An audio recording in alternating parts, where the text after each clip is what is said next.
All right, guys, what's going on? Welcome back into the channel. As you can see, sporting my Team Canada hat today. If you've seen the title, you already know kind of what happened, but I played for Team Canada in the pre-Worlds a couple weeks back. So I'm going to tell you today about what it's like playing for Team Canada, all the behind-the-scenes stuff, and even stay till the end because I ended up meeting Sidney Crosby, and I'm going to tell you what Sid's like. So thanks again for watching, guys. As always, hit that like and subscribe button. We're trying to grow this thing bigger and bigger. I'm investing time, money, everything into this thing. We're trying to bring both me and Brett. You're going to see some cool videos, but we're trying to bring a little bit of the camera behind the scenes to show a lot of this stuff. So let's jump on into the video. All right, guys. So how I got into Team Canada. So we've been busy the last couple weeks or the last month or so, I should say. We finished up the season when I was with Lausanne. We lost, unfortunately, in Game 5 in the finals.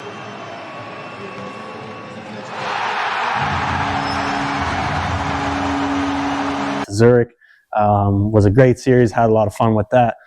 We finished the season. The next day, I went golfing. We had an off day. Shout out to a couple of the guys, JJ and those boys. Hopefully you're watching this. We went golfing the next day. I got a call that I missed, and I said, who's that number? I'd never seen that before. The guy had texted me, hey, it's so-and-so with Hockey Canada. Give me a call when you get a chance. Obviously, I knew, like, oh, damn, okay, I wonder, I wasn't like, what are they going to want? But I sort of knew, okay, the Worlds are coming up here. Got the call from a Hockey Canada member, called him right away. Hey, Brendan, we're playing some games in both Vienna, in Austria, and Budapest, Hungary. We'd like you to be involved and come and play. And, I was like kind of a little bit shocked. Like, it was because I never even played for Team Canada in the World Championships, like when I was in the NHL. So to me, huge honor, always getting that call. And I had some plans to come over here. Obviously, you can tell by this right here. I'm in Cardiff currently with Brett. Just a little vacation. We're playing some golf and stuff. But I had plans to come over to Cardiff to do this trip and golf. And so right away, that got kiboshed. And I ended up working out perfect. Went with Team Canada for a couple weeks. Played the pre-Worlds. And then a bunch of guys had come in, and I had left, and I got to come obviously over here and make these videos. Basically, on the phone, what he says to me is, this is the schedule. This is when you would leave in the next few days. These are the places we're going. I mentioned Vienna. I mentioned Hungary. Then we're going to train from one place to another. You're going to play both games. And I, obviously being curious, you're like, oh, who's coming, right? He names off a bunch of guys, and at the end says, there's word Crosby might come. And I feel like guys always kind of say that too, to kind of get guys to come and whatnot. And so that was like, oh, damn, like I've never met Sid before. If you flash back to my video a couple videos ago on like my top NHL players I played against, in the video, I'll literally flash to it now. That's a cool little nugget, little story that I heard about Sid. Yeah, man, that guy is one of a kind. Hopefully, I've never met him yet in my career, but I'd love to meet him and maybe just talk about some things or whatever. But I end up saying, I'd like to meet Crosby one day. When I said that, I didn't know if I was going to meet him or not, or where I would meet him. And then literally a month later, we filmed that in March. By the end of April, I got the call, and it's like, yeah, Crosby might come. So that was really cool. Obviously, said yes, packed, hockey bag and stuff like that up. Boom, flew straight to Vienna and met up with the boys. So and I'm gonna pop it up on screen. I'm gonna pop it up on screen probably right around now, and it's gonna show you the Team Canada schedule. And what we basically did, we play, a couple practice days, then a game, and a couple practice days, and then another game. So schedule of a pro hockey player, especially at a tournament like that, or the world stage, so to speak, was basically we all come in, we fly in the same day as far as the players go. The staff arrive there the day prior, and they kind of set everything up. So when we come in, obviously a lot of guys are flying from North America. I was pretty lucky being in Europe, I didn't have to adjust to time change or anything like that. Opening meeting to set the night, meet all the guys. A lot of the guys I'd played with before, but at a certain time I flew in the same time as Ryan O'Reilly. We had never met before or anything like that, so cool to meet guys like that. We have kind of everyone an opening party, if you will, and guys will have a beer or two or whatever, and then we all went for a team dinner somewhere that Hockey Canada picks up the tab, and you're mainly just like in scenarios like that, asking guys questions, where they obviously were that season, whatever, how they like it, how they like coaches, and you get a good sense of like the hockey world is really, really small, because they tell you they played with this guy and that guy played with Alexander True I played with and he played with it. Like it's so funny how small the world is really of the guys you come across and play with. But that's pretty much it for that day. Like the opening, later on after the dinner, some guys, single guys, whatever, go out, have some fun. I think that's a big emphasis in the tournament is guys come over and they have a lot of fun on days off or whatever the case may be, right? Just enjoying going for good dinners and enjoying being with other guys. Maybe they're away from their families, so they get a little quiet time themselves. They really enjoy kind of like letting loose a little bit. I think it helps a lot being in Europe where nobody really knows them. So as opposed to if you're in Vancouver or Edmonton or Nashville or wherever you play, right? Where if they're going to go out, people might bother them. They might ask for pictures, autographs, whatever, which I was always fine about. But, it's just different. You're in Europe, it's obviously for anyone out there who's seen Euro Trip, it's kind of like that, right? So showing up to the rink like the first day. So we have our thing there. I explained the first day, show up the following day. Now you're kind of like those days, the first days are always like you're breaking in equipment. So guys have different, Warrior gloves or Bauer gloves or whatever the case may be, right? You're meeting obviously, or you're seeing a lot of guys in their kind of comfort zones now of like, first thing I always do, I check out everyone's sticks. Like, so I was looking at what Celebrini uses. I was looking at, a lot of the younger guys that I don't know, Kent Johnson, KJ, like, checking out their patterns, their specs of what obviously you guys know I'm so interested in that stuff because we do a lot of videos on that. But I kind of check that stuff out. Opening practice is more of like a feel of like, okay, some guys went out the following night and stuff. Let's get them going a bit. Time change, like really tired. And it's just like flow, get some drills in, get a good feeling, good touches. But we had a 9 a.m. video that morning too. So after a late night the night before, it was kind of rough getting up for that 9 a.m. video of them explaining, one thing actually that's really cool that Team Canada does is they explain how they want to play and what they call the Canadian way of playing. So they show different clips of like Four Nations, Olympics, and like this is the standard of Team Canada. This is what we want to play. And one thing that I thought is really cool, they use different terminology that you would never hear in a regular dressing room, such as Cardiff or Lausanne or Atlanta Thrashers or whoever you're playing for. They say like things like this to be on the Canadian side of the puck. So, between if your net is here and this is the guy, you're on the good side of the puck. The defense, like we would say the defensive side of it, they call it the Canadian side. So look at this guy, he's doing this, he's on the Canadian side of the puck, which is really cool terminology that of like, signifies we play structured, we play hard, we compete. Like it's very different than being for your club team, that's for sure. So cool little thing there that not a lot of people would know unless you're inside the dressing room. I want to talk about like the vibe because you get a lot of different people. Obviously, you get Celebrini, who's first overall. You get you mix in like Crosby wasn't there right away, but you get Crosby, Ryan O'Reilly, Travis Konechny, like some older established pros. You have younger guys. I mentioned Kent Johnson, that Porter Martone. Like these are guys who are 17, 18, 20 years old, whatever.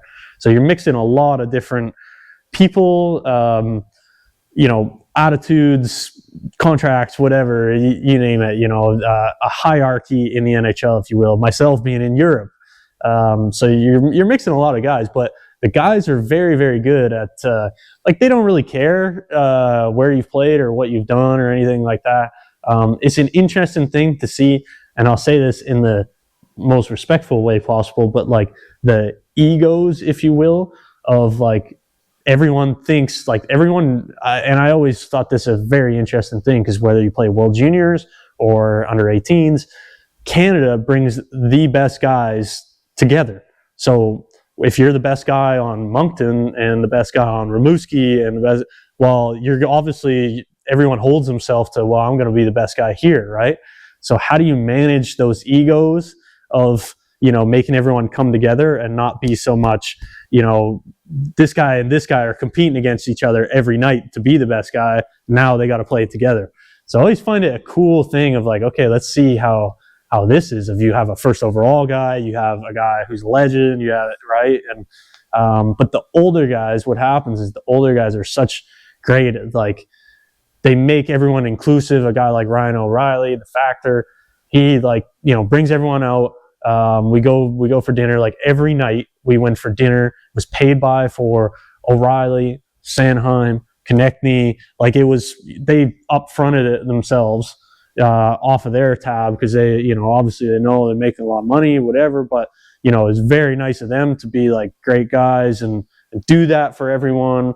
And it just kind of like every single night we'd go for a team dinner somewhere, and then you're sitting with different guys, you're talking about different things, and it makes the vibe a lot mellow and a lot more team-like, because right away for 3 hours every single night, you're sitting shooting the shit, oh, this, that, telling stories. I was telling stories about Russia, about Switzerland, about my time playing in the NHL, other guys telling stories. Like, it was really cool. And I think that's the way of how to like manage egos, per se, if you will. So you wouldn't normally do that as a club team, especially not being like upfronted or paid for. Like, you get the odd one if you're in the NHL. Here we're talking of a Crosby putting a team dinner on the board. If you don't know what that means, I've done a video, I can link it in right now, of talking about what money on the board is, and those sorts of things for you. But you wouldn't normally get that, whereas in a thing like this, it was, I told you, every single night we were going for, and I think Vienna, like Austria, probably the best dinners and meals I've ever had. Like, they were up there. I told Brett, who's behind the camera, like, I think Vienna is my favorite city in Europe now, for sure. It used to be Prague, but I think it's this. So getting into more of the style of play and what we do more towards the ice. Very cool, different, you're working with different coaches. I'd never worked with a couple of the Columbus guys who they had there before. Even guys such as Andrew Burnett, who's, the main guy in Nashville. He's from Sudbury area. So, Kyle Dubas, we had never met before. Kyle's obviously from my hometown, the Sioux. We had Paul Boyer there, who is the Red Wings head trainer. He's also from the Sioux. So it's cool. You're mixing around a lot of guys who, some I've met, some I haven't.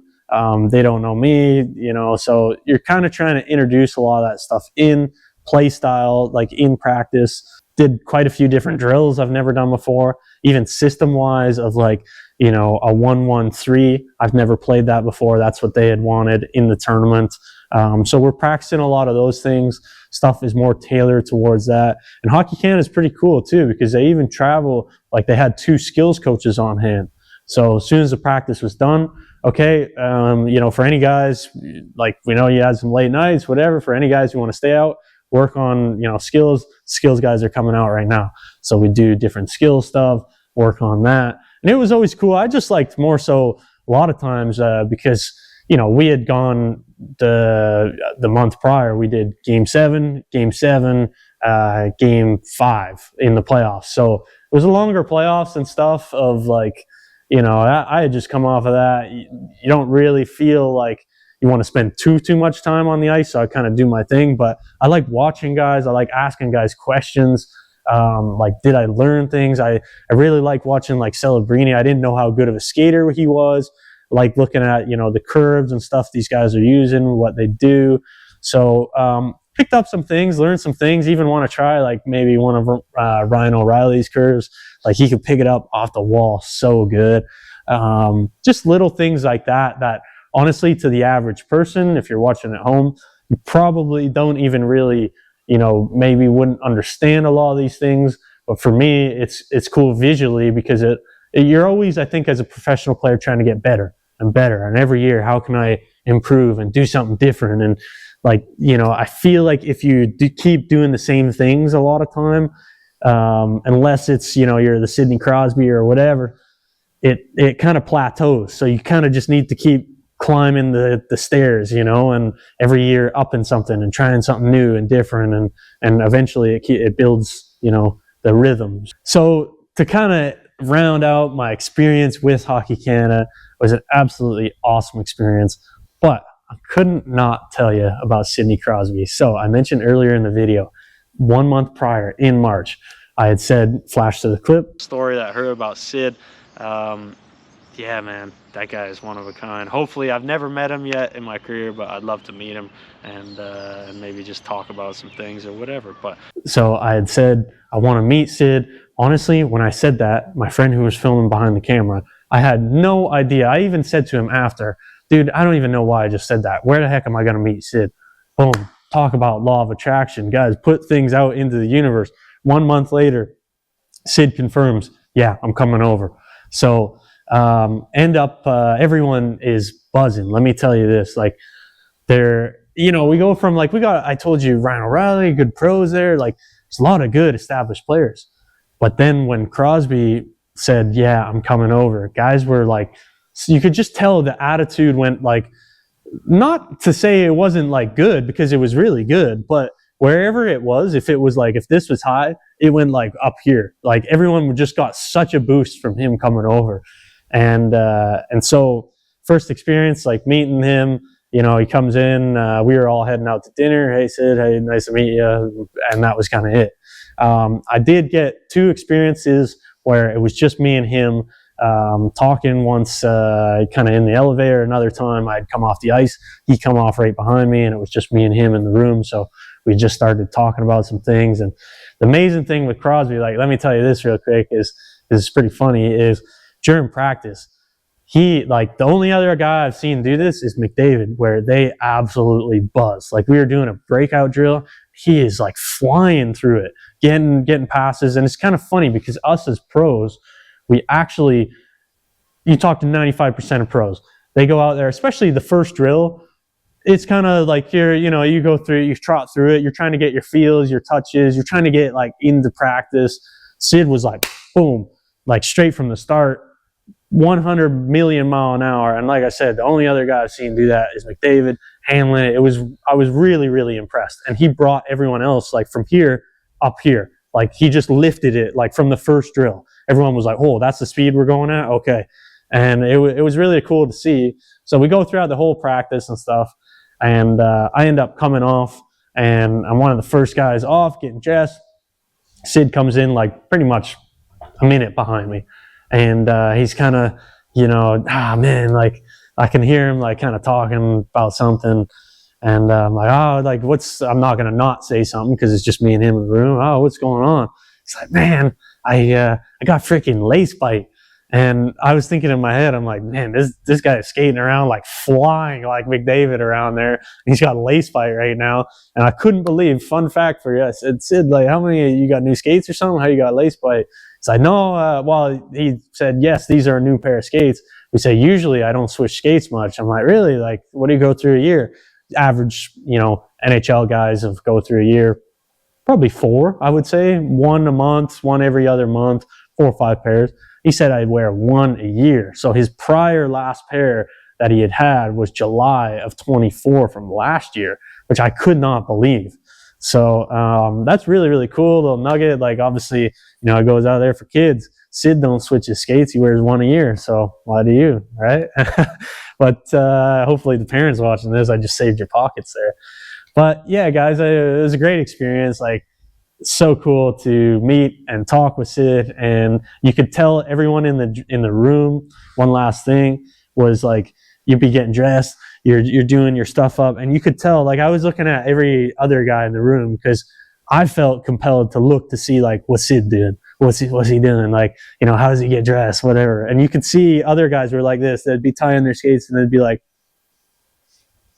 kind of doing the little look like that. And they're so like, it's almost like meeting, and I've said this a couple times to Brett and my family, like Superman. It's almost, honestly, like meeting like Superman. And he couldn't have been the best guy. Everything I've heard about him, like positive wise, was totally true. Just the best guy ever.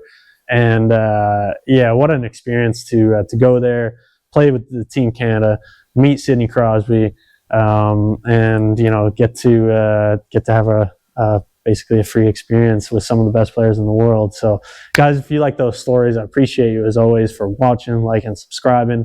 Again, well, I'm raffling off a free signed NHL stick from my playing days. Once we hit 20K subscribers, we're kind of at a stalemate. We're at like 16K or something right now. So let's keep growing this thing. And yeah, guys, we got more content to come. Me and Brett are going to be doing a ton of videos over the summer. Hopefully you like this style of just talking and stories. But yeah, thanks again for watching, guys. We'll see you next time. Zip. Peace.